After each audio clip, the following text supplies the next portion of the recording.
भगवान बुद्ध कंपटीशन में आप सबका स्वागत है। मैं रामचरण कुशवाहा खरेला महुआ डिस्ट्रिक्ट से यूपीएससी के ऑल सब्जेक्ट पढ़ाता हूं। आज देखते हैं अर्थव्यवस्था में देखते हैं भारत में बैंकिंग क्षेत्र की संरचना। अगर ये मेरा वीडियो आपको पसंद आए तो उसे लाइक करते जाएं, शेयर करते जाएं और मेरे चैनल को सब्सक्राइब करते जाएं। देखते हैं भारत में बैंकिंग क्षेत्र की संरचना क्या हुई है।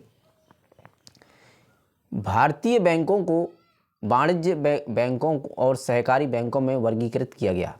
जो भारतीय बैंक हैं उनको वाणिज्यिक बैंकों और सहकारी बैंकों में वर्गीकृत किया गया। एक तो ये कह रहा है कि जो भारतीय बैंक हैं उन्हें वाणिज्यिक और सहकारी बैंकों में वर्गीकृत किया गया। ठीक, इसके बाद कहता है वाणिज्यिक बैंकों में शामिल करने के बाद ये अनुसूचित वाणिज्य बैंक जो SC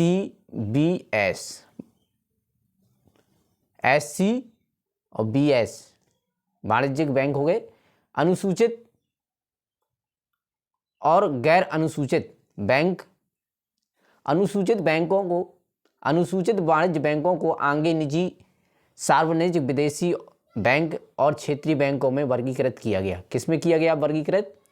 आगे यह पहले केवल अनुसूचित और गैर अनुसूचित बैंकों में वर्गीकृत किया गया था।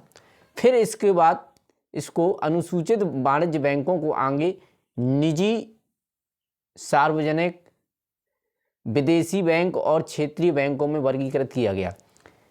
और सहकारी बैंक जिसमें शहरी और ग्रामीण बैंक शामिल हैं। सहकारी बैंक जिसमें ग्रामीण और शहरी और ग्रामीण सहकारी बैंक शामिल हैं। इसके बाद कहता है कि भारतीय बैंकिंग उद्योग ने अपनी नींव 18वीं शताब्दी में रखी थी। कब रखी थी? भारत ने अपनी बैंकों की नींव 18वीं शताब्दी में रखी हुई थी।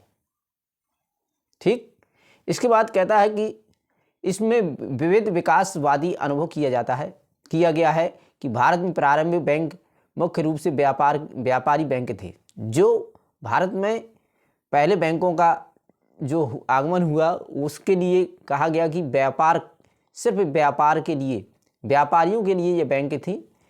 केवल बैंकों को वित्तीय गतिविधियों में संलग्न थे। पूर्व स्वतंत्रता के युग में बैंकिंग उद्योग का विकास प्रेसिडेंसी बैंकों के साथ हुआ। किसके साथ हुआ? प्रेसिडेंसी बैंकों के साथ हुआ। इसके पहले, ठीक, जो बाद में एम्पीरियल बैंक ऑफ इंडिया और इसके पश्चात स्टेट बैंक में तब्दील कर दिए गए। किसमें तब्दील कर दिए गए?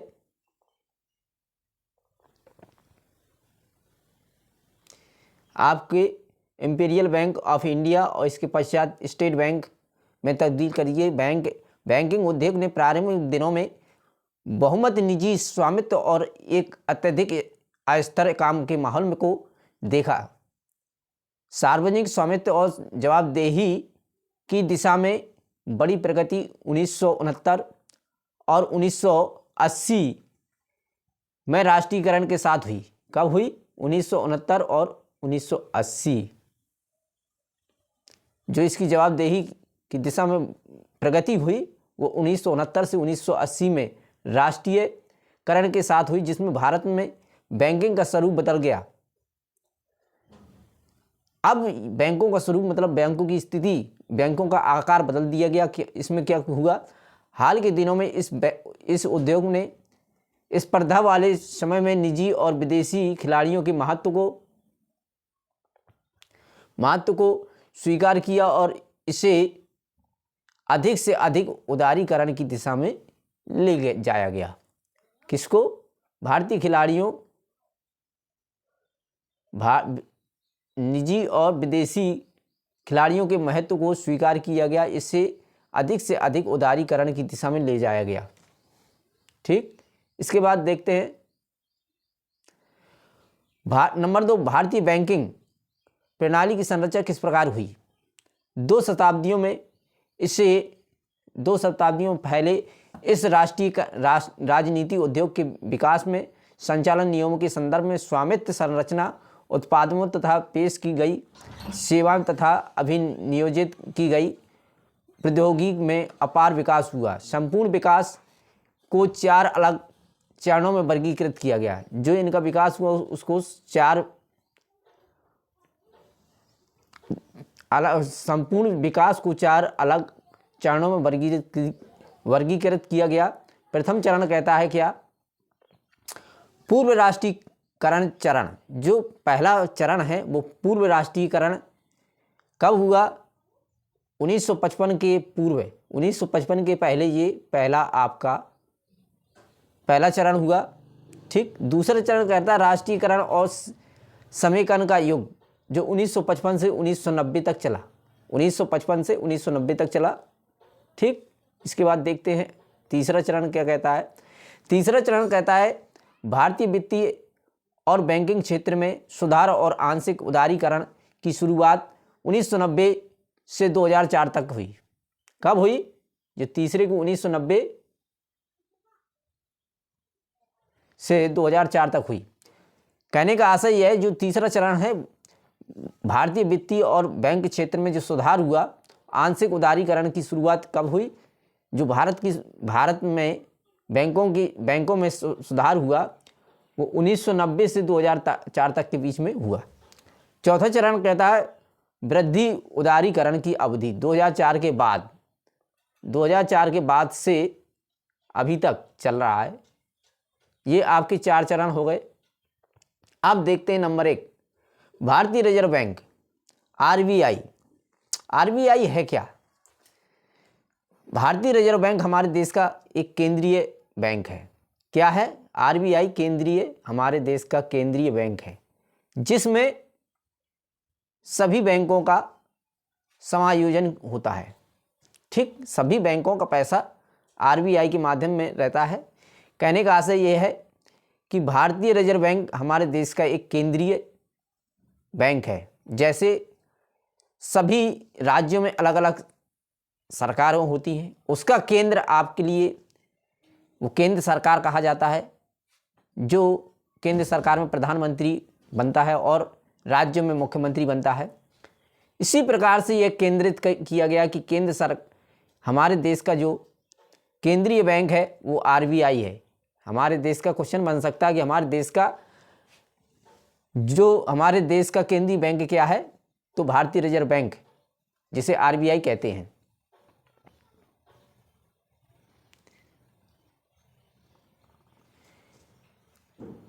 यह 1934 के भारतीय रिजर्व बैंक अधिनियम के तहत 1 अप्रैल 1935 को स्थापित किया गया था। कब किया गया था? 1 अप्रैल 1935 को आरबीआई की स्थापना हुई थी। यह बैंकिंग विन्यास में सर्वोच्च स्थान रखता है। सर्वोच्च स्थान क्यों? जैसे हमने बताया, केंद्र में सरकार, जो केंद्र में बैठता है वो प्रधानमंत्री होता है और राज्यों में बैठता है मुख्यमंत्री। तो सबसे बड़ा कौन होता है? प्रधानमंत्री होता है। इसी प्रकार से यह बैंकिंग विन्यास में सर्वोच्च स्थान रखता है। जिस प्रकार से प्रधानमंत्री सर्वोच्च स्थान पर होता है, उसी प्रकार से जो केंद्र में स्थापित होता है, जो ये केंद्र हमारे देश का केंद्रीय बैंक है आरबीआई, इसके लिए इसका सर्वोच्च स्थान, सबसे ऊंचा स्थान रखा गया है। भारतीय रिजर्व बैंक विभिन्न विकास और प्रचार कार्य करता है। क्या करता है? जो भारतीय रिजर्व बैंक है वो विभिन्न विकास और प्रचार कार्य करता है। आरबीआई को बैंकिंग संरचना की निगरानी तथा नियंत्रण करने का व्यापार अधिकार कर दिया गया। यह देश की मौद्रिक और बैंकिंग संरचना में निर्णायक स्थान रखता है। कई देशों में केंद्रीय बैंक को अलग अलग नामों से जाना जाता है। कई देशों में केंद्रीय बैंकों को अलग अलग नाम से जाना जाता है। जैसे हमारे यहाँ आरबीआई मतलब भारतीय रिजर्व बैंक, इसी प्रकार से अन्य जगह अलग अलग नाम दिए गए हैं। जैसे अमेरिका का फेडरल रिजर्व बैंक, ब्रिटेन में बैंक ऑफ इंग्लैंड, भारत में भारतीय रिजर्व बैंक।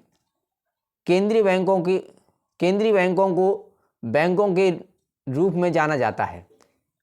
अभी तक आप केवल भारतीय रिजर्व बैंक जानते थे। बहुत से लोग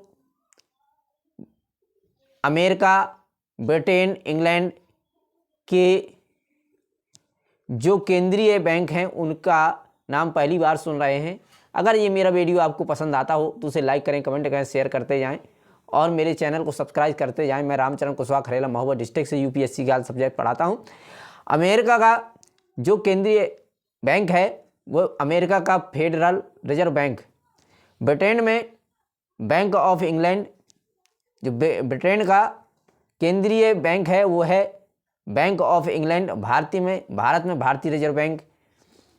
ठीक इस प्रकार से इनके पास मौद्रिक और ऋण नीतियों को गठित व लागू करने का अधिकार है।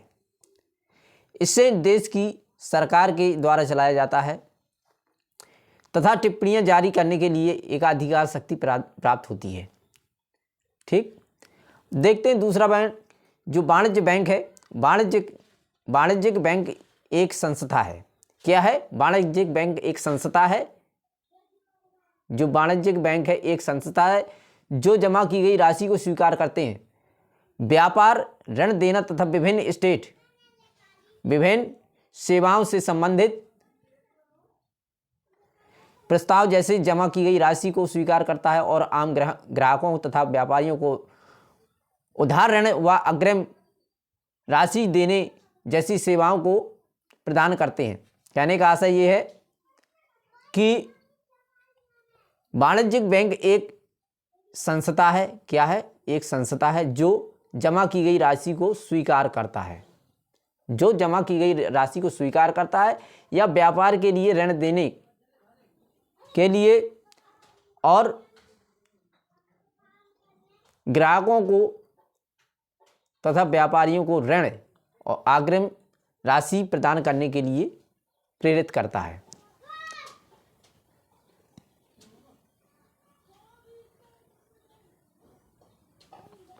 ये संस्थाएं लाभ कमाने के लिए चलाई जा रही हैं।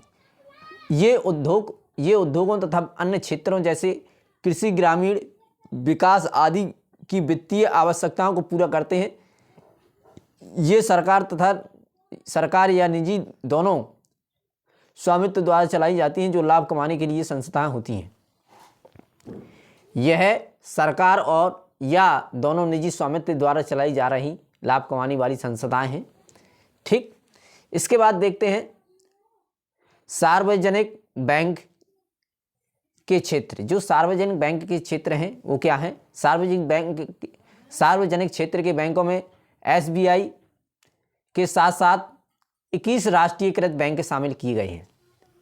जो सार्वजनिक बैंक हैं उसमें से एसबीआई के साथ साथ राष्ट्रीयकृत बैंक कितने? 21 शामिल किए गए हैं। कितने शामिल किए गए हैं? 21 शामिल किए गए हैं।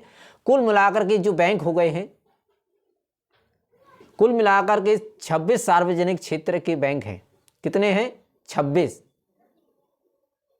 सार्वजनिक क्षेत्र के कुल बैंकों की क्षेत्र के बैंक कुल बैंकिंग कारोबार के 75% के लिए जवाबदेही हैं तथा भारतीय स्टेट बैंक सभी वाणिज्यिक बैंकों से सबसे बड़ा वाणिज्यिक बैंक है।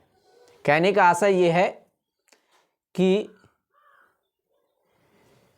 जो भारतीय स्टेट बैंक एसबीआई जिसे कहते हैं, सभी वाणिज्यिक बैंकों से सबसे बड़ा वाणिज्यिक बैंक है। अगला देखते हैं निजी क्षेत्र के बैंक। जो निजी क्षेत्र के हैं, भारत में निजी क्षेत्र के बैंक भारतीय बैंकिंग क्षेत्र के हिस्से का प्रतिनिधित्व करते हैं, जो कि दोनों निजी तथा सार्वजनिक क्षेत्र से बना है। निजी क्षेत्र के बैंक वे बैंक हैं जहां शेयर या इक्विटी की अधिक से अधिक जिम्मेदारी या हिस्सेदारी अधिक से अधिक हिस्सेदारी निजी शेयर धारकों की कार में होती है। कहने का आशय ये हुआ कि जो निजी क्षेत्र के बैंक हैं उन बैंकों के द्वारा निजी और सार्वजनिक क्षेत्र से बना बैंक क्षेत्र के बैंक जो शेयर और इक्विटी की अधिक से अधिक हिस्सेदारी निजी शेयरों धारकों को प्रदान करते हैं। कहने का आशय निजी शेयर जो धारक होते हैं उनको अधिकार देते हैं, सरकार का इन पर कोई अधिकार नहीं होता है। ये सिर्फ बैंक ही देते हैं, जो क्षेत्रीय बैंक है, जो भी शेयर धारक हो उनके लिए यह अधिकार प्रदान करते हैं। बैंक का इसमें कोई अधिकार नहीं होता। बैंक इसमें कोई सरकार इस पे कोई हस्तक्षेप नहीं करती है। सरकार का इसमें कोई अधिकार नहीं होता है। अगला देखते हैं निजी क्षेत्र के बैंक की सूची किस प्रकार है। अब देखते हैं जो निजी बैंक हैं वो कौन कौन से हैं, देखते हैं। निजी बैंक, इनकी स्थापना किस वर्ष हुई थी। एक्सिस बैंक पहले यूटीआई बैंक के नाम से जाना जाता था। किसके नाम से जाना जाता था? एक्सिस बैंक पहले यूटीआई बैंक के नाम से जाना जाता था, जिसकी स्थापना 1990, जो यूटीआई है उसकी एक्सेल बैंक है उसकी स्थापना हो गई 1990 में। इसका नाम परिवर्तन हुआ 1990 में। पहले यह यूटीआई बैंक के नाम से जाना जाता था, जब इसकी स्थापना 1964 में हुई थी, और जब इसे एक्सेल बैंक के नाम से जाना गया तो इसकी स्थापना 1990 में हुई। कहने का आशय एक्सिस बैंक की स्थापना 1990 में हुई। इसके पहले यह यूटीआई बैंक के नाम से जाना जाता था, जिसकी स्थापना 1964 में हुई थी। अगला दूसरा बैंक है बैंक ऑफ पंजाब। वास्तव में एक पुरानी पीढ़ी का निजी बैंक, जिसे 1993 के बाद नए बैंक का लाइसेंस प्रणाली के तहत स्थापित नहीं किया गया था।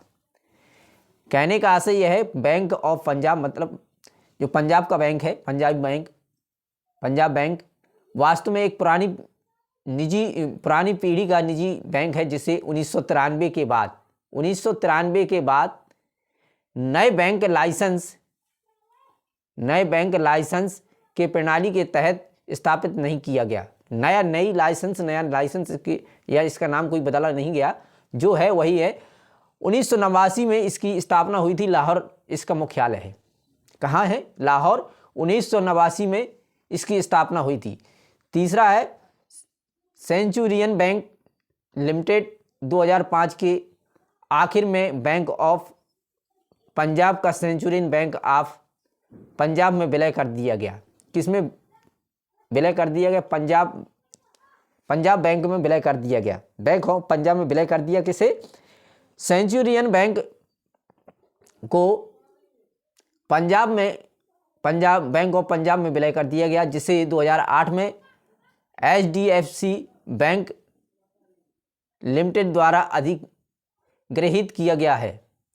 यह 1994 में इनकी स्थापना हुई थी। सेंचुरियन बैंक की 1994 में बैंक की स्थापना हुई थी, और 2005 में बैंक ऑफ पंजाब में इसे विलय कर दिया गया, और 2008 में HDFC बैंक लिमिटेड द्वारा इसे अधिकृत किया गया।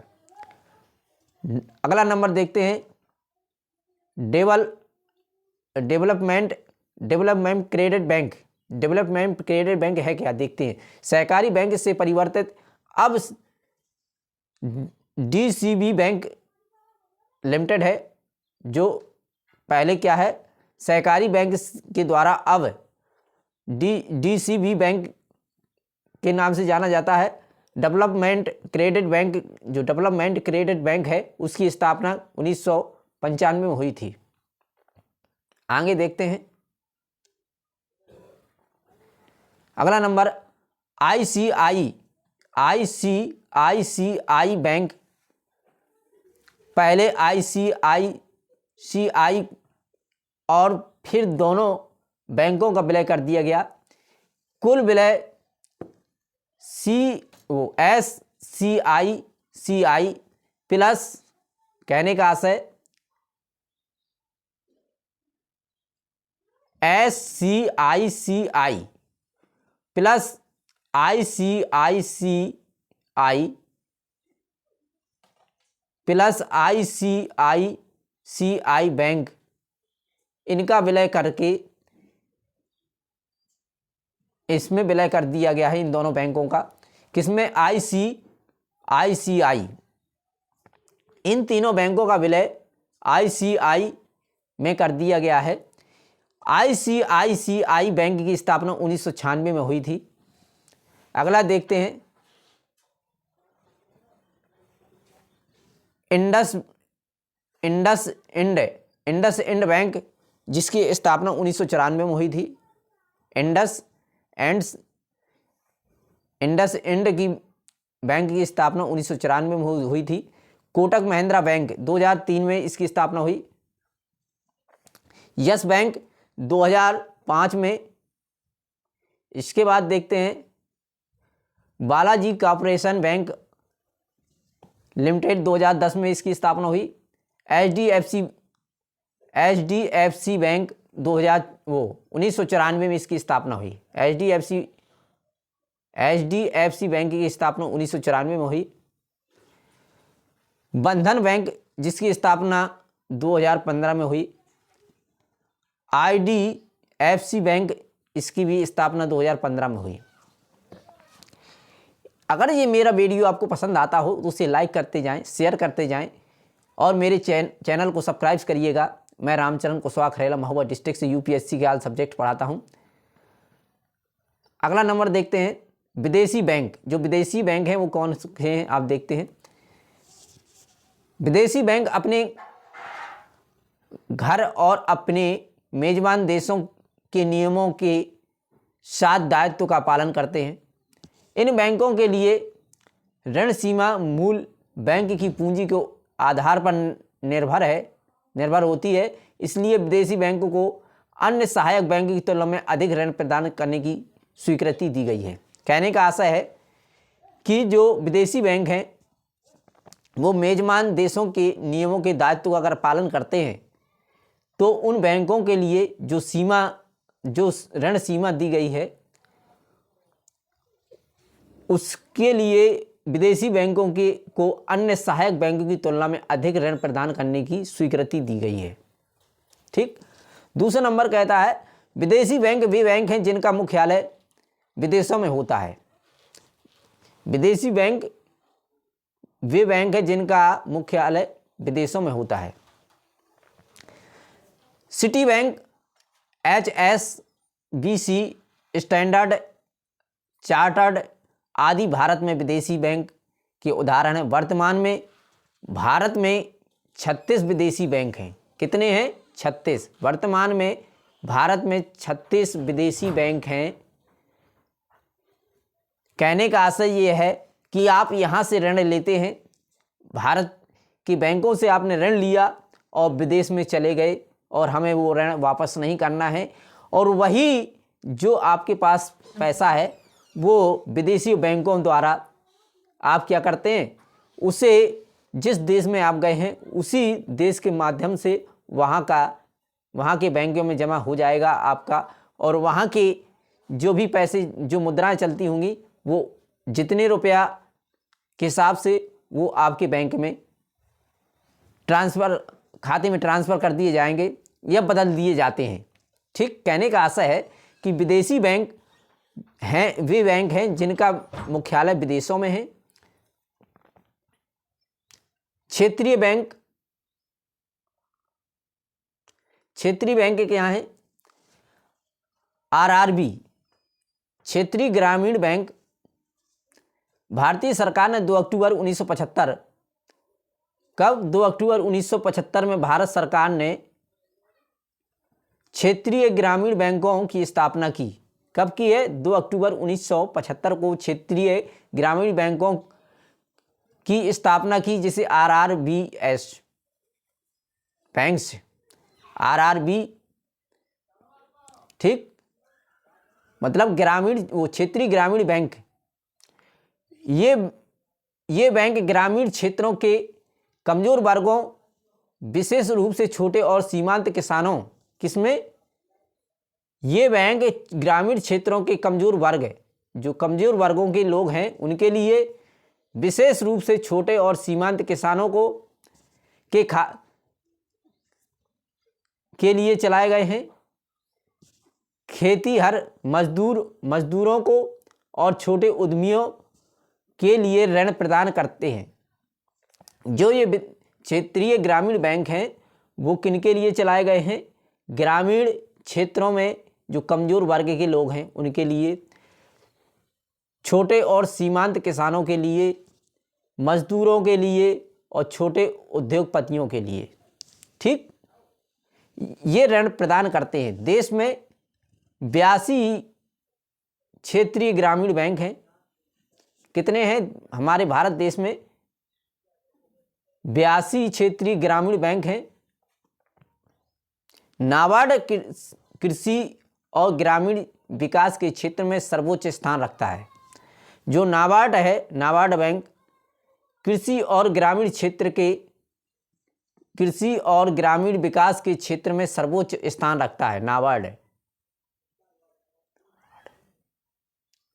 सहकारी बैंक, जो सहकारी बैंक है, नंबर 1, सहकारी बैंक को 1904 में एक सहकारी अधिनियम कब पारित कर गठित किया गया था? सहकारी बैंक की स्थापना 1904 में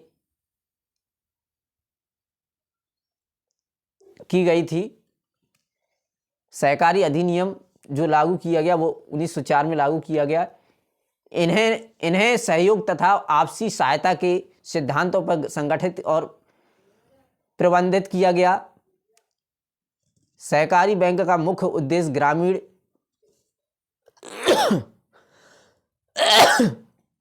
सहकारी बैंक का मुख्य उद्देश्य ग्रामीण ऋण प्रदान करना था। सहकारी बैंक जो भी है उनका मुख्य उद्देश्य सिर्फ था कि ग्रामीण लोगों को ऋण प्रदान करना, मतलब उनकी आर्थिक सहायता करना, उन्हें ऋण देना।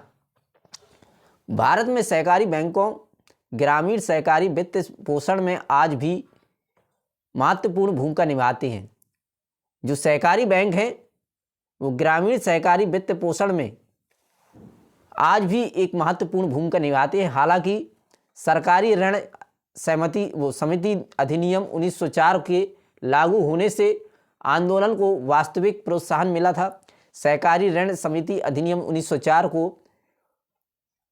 1912 में गैर ऋण समितियों के संगठन को सक्षम करने के लिए आधारित व्यापक दृष्टिकोण के साथ संशोधित किया गया है। 1904 को जो सहकारी ऋण समिति अधिनियम 1904 में लागू हुआ था, उसको 1912 में गैर ऋण समिति संगठन को सक्षम करने के लिए व्यापक दृष्टि के साथ संशोधित किया गया है। भारत के कुछ सहकारी बैंक इस प्रकार से हैं, देखते हैं। आंध्र प्रदेश राज्य सहकारी बैंक, ये भी लिमिटेड है। बिहार राज्य सहकारी बैंक लिमिटेड है। छत्तीसगढ़ राज्य सहकारी बैंक मर्यादित है, ये लिमिटेड नहीं, मर्यादित में है, मर्यादित में काम करेगा ये। छत्तीसगढ़ राज्य सहकारी बैंक। गुजरात राज्य सहकारी बैंक, ये भी लिमिटेड है। हरियाणा राज्य सहकारी बैंक। सहकारी बैंकों में 3 स्तरीय संरचनाएं मौजूद हैं। सरकारी जो सहकारी बैंक हैं वो 3 स्तर की बने हुए थे। इनकी संरचना 3 स्तर की थी, 3 प्रकार की थी। शीर्ष स्तर पर राज्य सहकारी बैंक है। क्या है शीर्ष स्तर पर? मतलब ऊंचे स्थान पर, सबसे पहले ऊंचे लेवल पे रखा गया है राज्य सहकारी बैंक। जिला स्तर पर रखा गया है केंद्रीय सहकारी बैंक। इसके बाद आधार या स्थानीय स्तर पर रखा गया है प्राथमिक सहकारी बैंक। जो तीसरे स्थान पर रखा गया है वो रखा गया है प्राथमिक सहकारी बैंक। पहले स्तर पर जो शीर्ष स्तर पर है वो राज्य सहकारी बैंक है। जिला स्तर पर है केंद्रीय सहकारी बैंक, और इसके बाद स्थानीय स्तर पर प्राथमिक सहकारी बैंक जो ग्रामीण स्तर पर होगा।